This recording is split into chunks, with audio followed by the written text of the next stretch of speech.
нам существенные задержки. Вот, и при разработке данного документа были определены две вехи. Это 2021 год, это как базовый период, и 2030 год как плановый период. Вот справа на слайде вы можете увидеть те проблемы, которые волнуют у нас горожан. Ну, не секрет, все здесь сидящие, наверное, предполагаете, да, это у нас ветхое аварийное жилье, дороги, благоустройство городской среды, общественный транспорт и так далее, да.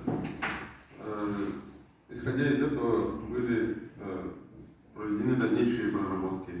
Очень важный момент вот данной работы — это структура экономики города. Я вот выше, когда обозначал основные приоритеты, да, это именно определение ключевых